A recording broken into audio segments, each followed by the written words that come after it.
ಎಲ್ಲರಿಗೂ ನಮಸ್ಕಾರ. Welcome to knowledge for life in Kannada channel. ಇವತ್ತಿನ ಈ ವಿಡಿಯೋದಲ್ಲಿ ನಂಬರ್ ಸೀಕ್ವೆನ್ಸ್ ಬಗ್ಗೆ ತಿಳಿದುಕೊಳ್ಳೋಣ.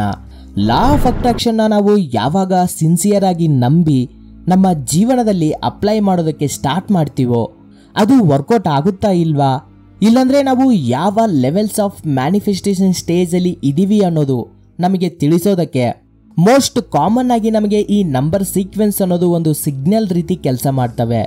ಸೊ ನಮಗೆ ಒಂದು ಸರ್ಟನ್ ಮೀನಿಂಗ್ ಅನ್ನೋದನ್ನ ತಿಳಿಸ್ತಾ ಇವು ನಮಗೆ ತುಂಬಾ ಚೆನ್ನಾಗಿ ಹೆಲ್ಪ್ ಮಾಡ್ತವೆ. ಯಾವಾಗ ನೀವು ಈ ನಂಬರ್ ಸೀಕ್ವೆನ್ಸ್ ನ ನೋಡೋದಕ್ಕೆ ಸ್ಟಾರ್ಟ್ ಮಾಡ್ತೀರೋ ಆವಾಗ ಯೂನಿವರ್ಸ್ ನಿಮ್ಮ ಜೊತೆ ಅಲೈನ್ಮೆಂಟ್ ಆಗುತ್ತೆ ಅಂತ ಅರ್ಥ. ಅಂದ್ರೆ ನಿಮ್ಮ ಥಾಟ್ಸ್ ಎಲ್ಲವೂ ಯೂನಿವರ್ಸ್ಗೆ ಸೇರ್ತಿದಾವೆ, ಅವು ತಿರುಗಿ ರಿಫ್ಲೆಕ್ಟ್ ಆಗ್ತವೆ ಅಂತ ಅರ್ಥ. ಸೊ ಪ್ರತಿ ಸಿಂಗಲ್ ನಂಬರ್ಗೆ ಒಂದು ಡಿಫ್ರೆಂಟ್ ಯೂನಿಕ್ ಮೀನಿಂಗ್ ಅನ್ನೋದು ಇರುತ್ತೆ. ಸೊ ಇವತ್ತಿನ ದಿನ ನಾವು ನಂಬರ್ 1 ಇಂದ ಸ್ಟಾರ್ಟ್ ಮಾಡೋಣ. ಸ್ನೇಹಿತರೆ, ಫಸ್ಟ್ ಆಫ್ ಆಲ್ ನಾವು ನಿಮಗೆ ಈ ಸೀಕ್ವೆನ್ಸ್ ಅನ್ನೋದು ಯಾಕೆ ಕಾಣಿಸುತ್ತೆ ಅನ್ನೋದಕ್ಕೆ ರಿಲಿವೆಂಟ್ ಆಗಿ ವಿವಿಧ ರೀತಿಯ ಕಾರಣಗಳನ್ನ ಎಕ್ಸ್ಪ್ಲೇನ್ ಮಾಡ್ತೀನಿ. 1, 11, 111, 1111 ಹೀಗೆ ಯಾವುದಾದ್ರೂ ಸರಿ ನಿಮಗೆ 1 ನಂಬರ್ ಮೇಲೆ ಸಿರೀಸ್ ಅನ್ನೋದು ಕಾಣಿಸ್ತಿದ್ರೆ ಮಾತ್ರ ಅದರ ಒಂದು ವೇಕಪ್ ಕಾಲ್ ಇಲ್ಲಾಂದ್ರೆ ಯೂನಿವರ್ಸ್ ಕಳಿಸಿದ ಒಂದು ಅಲರ್ಟ್ ಸಿಗ್ನಲ್ ಆಗಿ ನೀವು ಕನ್ಸಿಡರ್ ಮಾಡಬಹುದು. ಅಂದ್ರೆ ನಿಮ್ಮ ಆಲೋಚನೆಗಳು ಏನಿದಾವೋ ಅವು ನಿಜ ರೂಪದಲ್ಲಿ ಬರೋದಕ್ಕೆ ಇದು ಒಂದು ಪರ್ಫೆಕ್ಟ್ ಟೈಮಿಂಗ್ ಅಂತ ನಿಮಗೆ ತಿಳಿಸೋದಕ್ಕೆ ಈ ಸೀಕ್ವೆನ್ಸ್ ಅನ್ನೋದು ಕಾಣಿಸುತ್ತೆ.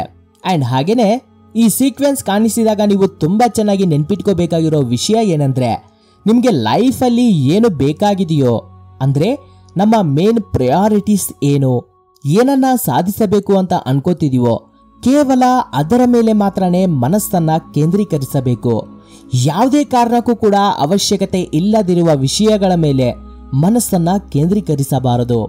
ಸೊ ಈ ಟೈಮಲ್ಲಿ ನಿಮ್ಮ ಗೋಲ್ ಏನಿದೆಯೋ ಅದನ್ನ ಕಂಡು ಹಿಡಿದು ನೀವು ಸ್ವಲ್ಪ ಜಾಸ್ತಿ ಎಫರ್ಟ್ಸ್ನ ಹಾಕಿದ್ರೆ ನಿಮಗೆ ಖಂಡಿತವಾಗ್ಲೂ ಅದು 10 ಪಟ್ಟು ಪವರ್ಫುಲ್ ಆಗಿ ಕೆಲಸ ಮಾಡುತ್ತೆ. ಯಾವಾಗ ನೀವು ನಿಮ್ಮ ಲೈಫ್ನಲ್ಲಿ ಅಫರ್ಮೇಷನ್ಸ್ನ ಕರೆಕ್ಟ್ ಆಗಿ ಉಪಯೋಗಿಸ್ತಾ ಲಾ ಆಫ್ ಅಟ್ರಾಕ್ಷನ್ ಪ್ರಾಸೆಸ್ನ ಎಲ್ಲವನ್ನೂ ಕೂಡ ಪೂರ್ತಿಯಾಗಿ ಆಸ್ವಾದಿಸ್ತಾ ಅಪ್ಲೈ ಮಾಡ್ತಾ ಇರ್ತೀರೋ ಅದು ಆಟೋಮೆಟಿಕ್ ಆಗಿ ಯೂನಿವರ್ಸ್ಗೆ ಸಕ್ಸಸ್ಫುಲ್ ಆಗಿ ಸೇರುತ್ತೆ. ಅಂಡ್ ಹಾಗೇನೆ ನಿಮ್ಮ ಲೈಫ್ನಲ್ಲಿ ಅದು ರಿಯಾಲಿಟಿ ವರ್ಷನ್ ಅಲ್ಲಿ ಕೂಡ ಬರೋದಕ್ಕೆ ಸ್ಟಾರ್ಟ್ ಮಾಡುತ್ತೆ. ಇದನ್ನ ಕಂಪ್ಲೀಟ್ ಆಗಿ ಒಂದು ಪಾಸಿಟಿವ್ ಸಿಗ್ನಲ್ ಆಗಿ ನೀವು ಕನ್ಸಿಡರ್ ಮಾಡಬಹುದು. ಹಾಗೇನೆ ನೀವು ತುಂಬಾ ಪವರ್ಫುಲ್ ಆಗಿ ಮ್ಯಾನಿಫೆಸ್ಟೇಷನ್ ಮಾಡ್ತಿದ್ದೀರಾ ಅಂತ ಕೂಡ ಇದಕ್ಕೆ ಅರ್ಥ. ಸಿಂಪಲ್ ಆಗಿ ಹೇಳ್ಬೇಕಂದ್ರೆ ಈ ಸ್ಪೆಸಿಫಿಕ್ ನಂಬರ್ ಸೀಕ್ವೆನ್ಸ್ ಅನ್ನೋದು ನೀವು ಒಂದು ರೈಟ್ ಟ್ರ್ಯಾಕ್ ಅಲ್ಲಿ ಇದ್ದೀರಾ ಅಂತ, ಹಾಗೇನೆ ಸದ್ಯದಲ್ಲೇ ನಿಮ್ಮ ಜೀವನದಲ್ಲಿ ಒಂದು ಹೊಸ ಬೆಳಕು ಇಲ್ಲಾಂದ್ರೆ ಒಂದು ಹೊಸ ಬಿಗಿನಿಂಗ್ ಅನ್ನೋದು ಸ್ಟಾರ್ಟ್ ಆಗುತ್ತೆ ಅನ್ನೋದಕ್ಕೆ ಉದ್ದೇಶಿಸುತ್ತೆ. ಅಂದ್ರೆ ಯಾವಾಗ ನೀವು ನಿಮ್ಮ ಪಾಸ್ಟ್ ಅನ್ನ ಬಿಟ್ಟು ಒಂದು ಹೊಸ ಬಿಗಿನಿಂಗ್ಗೋಸ್ಕರ ಆತುರದಿಂದ ವೇಟ್ ಮಾಡ್ತಿರುವಾಗ ಆಬ್ವಿಯಸ್ಲಿ ಈ ನಂಬರ್ ಸೀಕ್ವೆನ್ಸ್ ಕಾಣಿಸೋ ಚಾನ್ಸಸ್ ಜಾಸ್ತಿ ಇರುತ್ತೆ. ಅಂಡ್ ಹಾಗೇನೆ ಈ ಟರ್ನಿಂಗ್ ನಂಬರ್ನಿಂದ ನೀವು ನಿಮ್ಮ ಲೈಫ್ಗೆ ನೀವೊಂದು ಕ್ರಿಯೇಟರ್ ಆಗಿ ಬದಲಾಗಬಹುದು. ಅಂಡ್ ನೀವು ಏನನ್ನ ಆಕರ್ಷಿಸಬೇಕು ಅಂತ ಅನ್ಕೋತಿದಿರೋ ಅದಕ್ಕೆ ಸರಿ ಹೋಗೋ ಎನರ್ಜಿ ನೀವು ನಿಮ್ಮ ಅಫರ್ಮೇಷನ್ಸ್ ನಿಂದ ಮ್ಯಾನಿಫೆಸ್ಟೇಷನ್ ನಿಂದ ಸೃಷ್ಟಿಸಿದಿರಾ ಅಂತ ಅವು ಮ್ಯಾಚ್ ಆಗ್ತಿದಾವೆ ಅಂತ ಅರ್ಥ. ಫೈನಲಿ ನೀವು ಓಪನ್ ಸೋರ್ಸ್ ನಿಂದ ಆಧ್ಯಾತ್ಮಕ್ಕೆ ತುಂಬಾ ಹತ್ತಿರದಲ್ಲಿ ಇದ್ದೀರಾ ಅಂತ ಕೂಡ ಅರ್ಥ. ಸೊ ಈ ಸೀಕ್ವೆನ್ಸ್ ಅನ್ನೋದು ನೀವು ಪೇಜ್ ನಂಬರ್ ಅಲ್ಲಿ ಆಗಿರಬಹುದು, ಕ್ಲಾಕ್ ಟೈಮಿಂಗ್ ಅಲ್ಲಿ, ಇಲ್ಲಾಂದ್ರೆ ಮೊಬೈಲ್ ಅಲ್ಲಿ ಏನಾದರೂ ನೋಡ್ತಿರುವಾಗ, ಇಲ್ಲಾಂದ್ರೆ ನ್ಯೂಸ್ ಪೇಪರ್ ಅಲ್ಲಿ, ಹಾಗೇನೆ ನಿಮಗೆ ವೆಹಿಕಲ್ಸ್ ಮೇಲೆ ಇರುವ ನಂಬರ್ ಪ್ಲೇಟ್ ಮೇಲೆ, ಹೀಗೆ ಎಲ್ಲಾದ್ರೂ ಸರಿ ನಿಮಗೆ ಈ ಇನ್ಫಾರ್ಮೇಶನ್ ಅನ್ನೋದು ಸೇರುತ್ತೆ. ಆದ್ರೆ ನೀವು ಕಾನ್ಸಿಯಸ್ ಆಗಿ ಇದ್ರೆ ಮಾತ್ರ ಅವನ್ನ ಈಸಿಯಾಗಿ ಕಂಡುಹಿಡಿಬಹುದು. ಸ್ನೇಹಿತರೆ, ಇಲ್ಲಿವರೆಗೂ ಸೀಕ್ವೆನ್ಸ್ ಅನ್ನೋದು ಯಾಕೆ ಕಾಣಿಸುತ್ತೆ, ಹೇಗೆ ಕಾಣಿಸುತ್ತೆ ಅನ್ನೋದನ್ನ ನೋಡಿದ್ವಿ. ಅಂಡ್ ಇವಾಗ ನಾವು ಸೀಕ್ವೆನ್ಸ್ ಕಾಣಿಸಿದ ಮೇಲೆ ಏನ್ ಮಾಡಬೇಕು ಅಂತ ತಿಳ್ಕೊಳ್ಳೋಣ. ಫಸ್ಟ್ ನೀವು ಸೀಕ್ವೆನ್ಸ್ ಕಾಣಿಸಿದ ನಂತರ ಅಲರ್ಟ್ ಆಗಿ 2 ಕ್ವೆಶನ್ಸ್ನ ನಿಮಗೆ ನೀವೇ ಹಾಕೊಳ್ಬೇಕು. ಒಂದು, ನೀವು ಸೀಕ್ವೆನ್ಸ್ ಕಾಣಿಸಿದಾಗ ಎಕ್ಸಾಕ್ಟ್ ಆಗಿ ಯಾವುದರ ಬಗ್ಗೆ ಆಲೋಚಿಸ್ತಿದ್ದೀರಾ ಅನ್ನೋದನ್ನ ನೆನ್ಪಿಟ್ಕೊಳ್ಳಿ. ಅಂಡ್ ಹಾಗೇನೆ ಸೆಕೆಂಡ್ಲಿ, ನೀವು ಯಾವ ಸೆಟ್ ಆಫ್ ಫೀಲಿಂಗ್ಸ್ ಇಂದ ಇದೀರಾ ಅನ್ನೋದನ್ನ ಕೂಡ ಕಂಪಲ್ಸರಿ ಆಗಿ ನೋಟ್ ಮಾಡಿ ಇಟ್ಕೊಳ್ಳಿ. ಯಾಕಂದ್ರೆ ಆ ಪರ್ಟಿಕ್ಯುಲರ್ ಥಾಟ್ಸ್ ಮೇಲೆ ಯೂನಿವರ್ಸ್ ಅನ್ನೋದು ಒಂದು ಮೆಸೇಜ್ನ ಕಳಿಸ್ತಿದೆ ಅಂತ ನಾವು ಅರ್ಥ ಮಾಡ್ಕೋಬೇಕು. ಸೊ ಕಂಪಲ್ಸರಿಯಾಗಿ ಅವುಗಳ ಮೇಲೆ ನೀವು ದೃಷ್ಟಿ ಇಡಬೇಕು. ಸೊ ನೀವು ಒಂದು ಜರ್ನಲ್ ಅನ್ನೋದನ್ನ ಕ್ಲಿಯರ್ ಆಗಿ ಮೇಂಟೈನ್ ಮಾಡಬೇಕು. ಅದರಲ್ಲಿ ಬರ್ಕೊಳ್ಳೋದ್ರಿಂದ ನಿಮಗೊಂದು ಕ್ಲಾರಿಟಿ ಅನ್ನೋದು ಇರುತ್ತೆ, ನಿಮ್ಮ ಆಲೋಚನೆಗಳ ಮೇಲೆ ಪೂರ್ತಿ ಅವಗಾಹನೆ ಅನ್ನೋದು ಇರುತ್ತೆ. ಸೆಕೆಂಡ್ ಒನ್, ನಿಮ್ಮ ಸೆಟ್ ಆಫ್ ಗೋಲ್ಸ್ನ ಅಫರ್ಮೇಷನ್ಸ್ನ ಯೂನಿವರ್ಸ್ ಕನ್ಸಿಡರ್ ಮಾಡಿ ನಿಮಗೆ ತಿರುಗಿ ಮೆಸೇಜಸ್ನ ಕಳಿಸ್ತಿರೋದಕ್ಕೆ ಯೂನಿವರ್ಸ್ ಮೇಲೆ ಕೃತಜ್ಞತೆಯ ಭಾವನೆಯನ್ನ ಹೊಂದಿರಬೇಕು.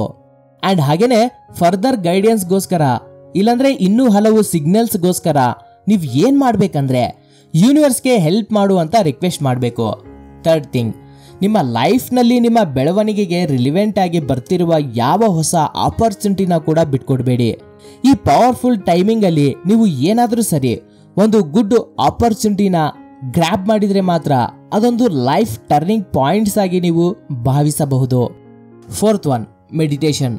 ನೂರಾರು ಆಲೋಚನೆಗಳಿಂದ ತುಂಬಿ ಹೋಗಿರುವ ನಿಮ್ಮ ಬ್ರೈನ್ನ ರಿಲ್ಯಾಕ್ಸ್ ಮಾಡಿ ಬೆಟರ್ ಆಗಿ ಥಿಂಕ್ ಮಾಡೋಕೆ ಮೆಡಿಟೇಷನ್ನ ಮಾಡೋದ್ರಿಂದ ಬೆಟರ್ ಥಾಟ್ಸ್ ಅನ್ನೋದು ನಿಮ್ಮ ಬ್ರೈನ್ ಅಲ್ಲಿ ಇನ್ವೈಟ್ ಆಗ್ತವೆ. ಸೊ ಈ 4 ಪಾಯಿಂಟ್ಸ್ನ ಕಂಪಲ್ಸರಿಯಾಗಿ ನಾವು ನೆನ್ಪಿಟ್ಕೋಬೇಕು ಅಂಡ್ ಸೀಕ್ವೆನ್ಸ್ ಕಾಣಿಸಿದ ನಂತರ ಇವನ್ನ ಅಪ್ಲೈ ಮಾಡ್ಕೋಬೇಕು. ಸೊ ಸ್ನೇಹಿತರೆ, ನೋಡಿದ್ರಲ್ವಾ, ಇದು ಇವತ್ತಿನ ವಿಡಿಯೋ. ಅಸಲಿಗೆ ನಂಬರ್ 1 ಸೀಕ್ವೆನ್ಸ್ ಅನ್ನೋದು ಯಾಕೆ ಕಾಣಿಸುತ್ತೆ, ಹಾಗೇನೆ ಸೀಕ್ವೆನ್ಸ್ ಕಾಣಿಸಿದ ನಂತರ ನಾವು ಮಾಡಬೇಕಾಗಿರೋ ಕೆಲಸಗಳು ಏನು ಅನ್ನೋ ವಿಷಯದ ಬಗ್ಗೆ ನಾವು ನಿಮಗೆ ತಲುಪಿಸಿದ ನಾಲೆಜ್ ನಿಮಗೆ ಕ್ಲಿಯರ್ ಆಗಿ ಅರ್ಥ ಆಗಿರುತ್ತೆ ಅಂತ ಭಾವಿಸ್ತಿದೀವಿ. ಸೊ ಇದು ಸ್ನೇಹಿತರೆ ಇವತ್ತಿನ ವಿಡಿಯೋ. ಈ ವಿಡಿಯೋ ಏನಾದರೂ ನಿಮಗೆ ಸ್ವಲ್ಪನಾದರೂ ಹೆಲ್ಪ್ ಆಗಿದ್ರೆ ಲೈಕ್ ಮಾಡಿ. Thank you for watching this video. Jai Hind.